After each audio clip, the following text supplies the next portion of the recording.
Hello children, how are you all? Are you doing good? Enjoying your school? Very nice.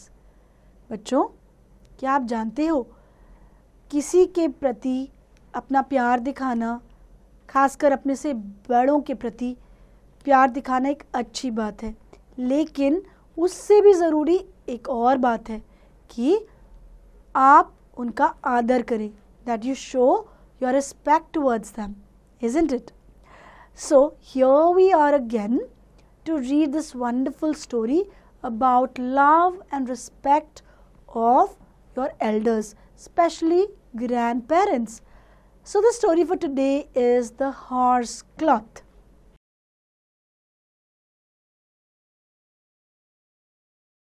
Children, in this story you will read how a grandson brings back respect for his grandfather in the eyes of his parents by making them realize that how wrong they were in disrespecting him.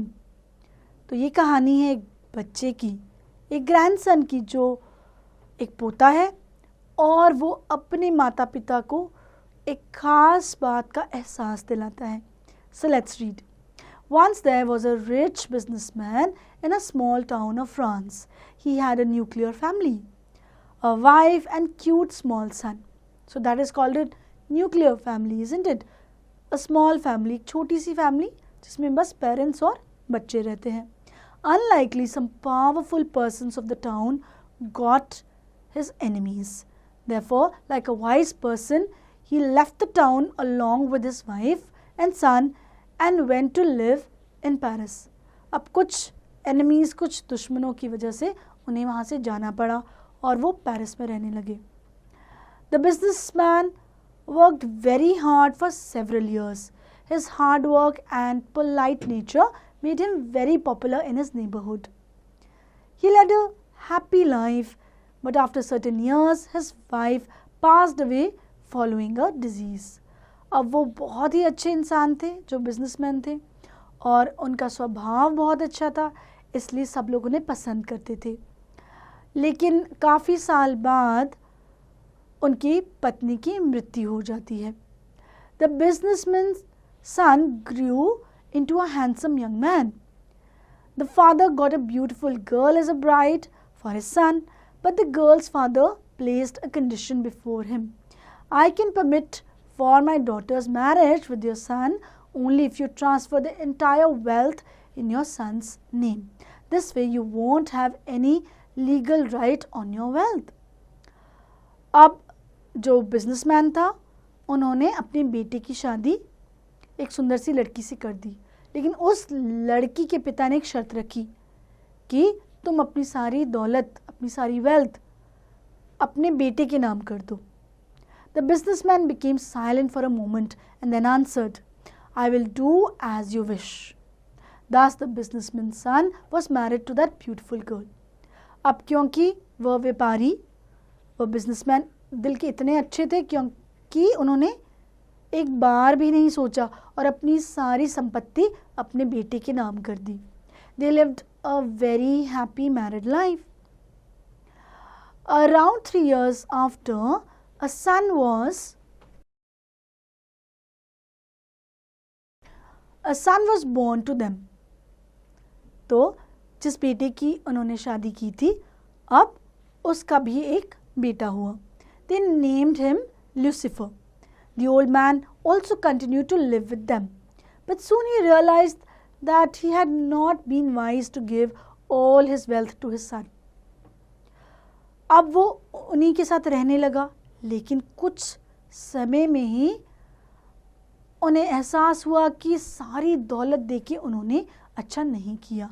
He had to face insults and chidings almost daily. Years passed. The businessman grew into a bent old man. अब जो उनका बेटा था और उसकी पत्नी थी, वो उनकी इंसल्ट करते थे, उनकी रिस्पेक्ट नहीं करते थे क्योंकि उन्हें सारी दौलत तो मिल चुकी थी. ऐसे ही कई साल बीत गए और बिजनेसमैन जो व्यापारी था वो काफ़ी बूढ़ा हो गया. He enjoyed to be with his grandson who was not a tall boy.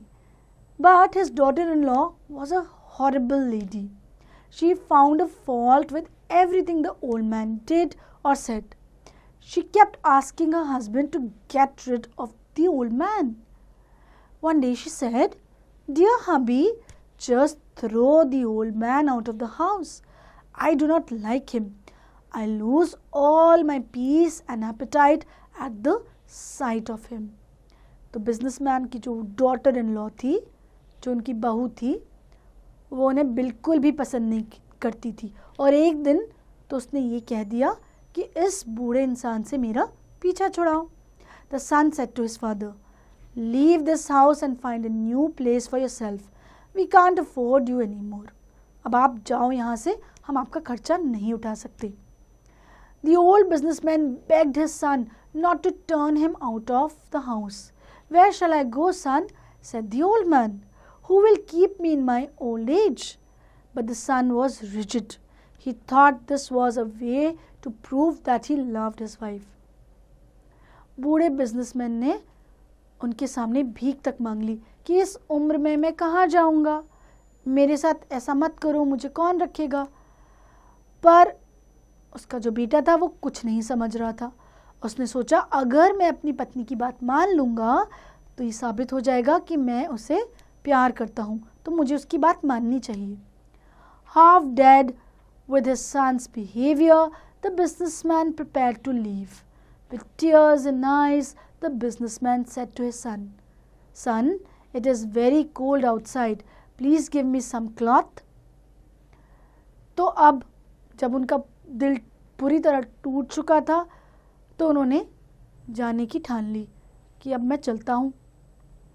और उस दिन बहुत ठंड थी तो उन्होंने अपने बेटे को कहा कि बेटा, बाहर बहुत ठंड है, मुझे कुछ कपड़ा दे दो, कुछ ओढ़ने के लिए दे दो.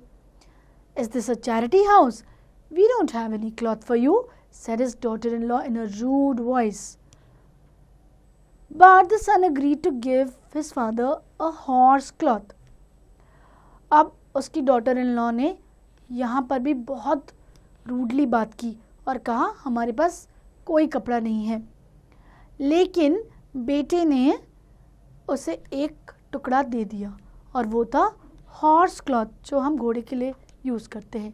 He asked his son, "Lucifer, go to the stable and bring the new horse cloth that I bought last month and give it to your grandfather." तो बेटे ने कहा अपने बेटे ल्यूसीफर को कि जाओ दादाजी के लिए वो हॉर्स क्लॉथ लेके आओ, स्टेबल से लेकर आओ.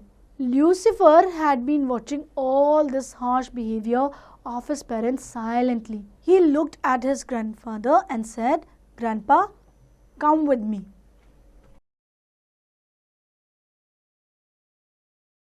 With heavy heart, the old man headed towards the stable with his grandson. The boy chose the best horse cloth he could find there. Then he folded it into two. He took out his knife and divided the horse cloth into two halves. He gave one half to his grandfather and kept the other half with himself. तो बच्चों, Lucifer अपने दादाजी को अस्तबल में ले गया, stable में ले गया, क्योंकि उसे हॉर्स क्लॉथ देना था. लेकिन उसने उस हॉर्स क्लॉथ को दो टुकड़ों में काट दिया. एक हिस्सा दिया दादाजी को और दूसरा रख लिया अपने पास. "My dear Lucifer, what have you done? Why have you cut the half cloth? You are being very cruel to me. I'll go to your father and tell him what you've done," said the old businessman. अब grandfather ने कहा, "Lucifer, पहले ही ये horse cloth इतना छोटा है और तुमने इसको भी दो हिस्सों में काट लिया. तुम तो और भी ज़्यादा क्रूअल हो रहे हो. अभी मैं तुम्हारे पापा को जाके बताता हूँ." The old man went back to his son and complained to him about Lucifer's behavior. On hearing what Lucifer had done, the father was a little angry. He asked Lucifer to give the other half to his grandfather. अब जो उसके पापा थे Lucifer के, उसने कहा कि दादाजी को पूरा कपड़ा दो, तुमने काटा क्यों? Lucifer looked at his father and replied, "I'll not do that. If I'll give this half cloth to grandpa, then I would be left with nothing to give you when you are old enough, as you have asked your father to leave the house. So I'll ask you one day, won't I need the horse cloth then? I have kept it for you, father. तो Lucifer कहता है कि ये सारा horse cloth मैंने आधे में इसलिए काटा है ताकि कुछ साल बाद ये टुकड़ा मैं आपको दूं जब आप बूढ़े हो जाओ. अगर मैं अभी सारा दादाजी को दूंगा तो आपके लिए क्या बचेगा? The father looked in surprise at the Lucifer. The whole matter opened his eyes. He felt sorry for what he had done to his father. अब उसके बेटे को सारी बात समझ आई क्योंकि ल्यूसिफर ने उनकी आंखें खोल दी थी. He fell at his feet and begged, Father, please forgive me. I was wrong. Everything in this house is yours. Don't leave us and go.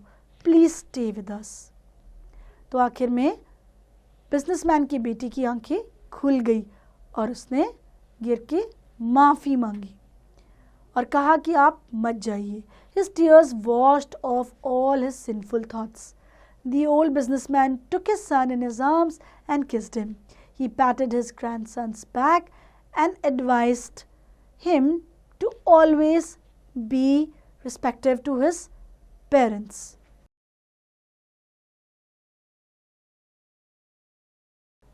तो बच्चों, जो बिजनेसमैन थे दादाजी, उन्होंने अपने बेटे को माफ़ कर दिया और अपने पोते ल्यूसिफर की पीठ थपथपाई और उसे बहुत ही प्रेज़ किया और कहा कि हमेशा बड़ों का आदर करो. The daughter-in-law also felt sorry for her misdeed. The old man forgave them all and the good days again started for the family. तो बच्चों, अंत में जो डॉटर इन लॉ थी वो भी अपने किए पर पछताने लगी और उसने भी माफ़ी मांगी और तब सब लोग हंसी खुशी एक ही घर में अच्छे से रहने लगे.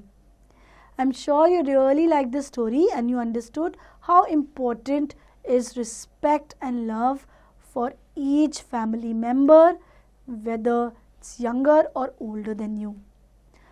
So, read this story again for better comprehension and attempt the given exercises.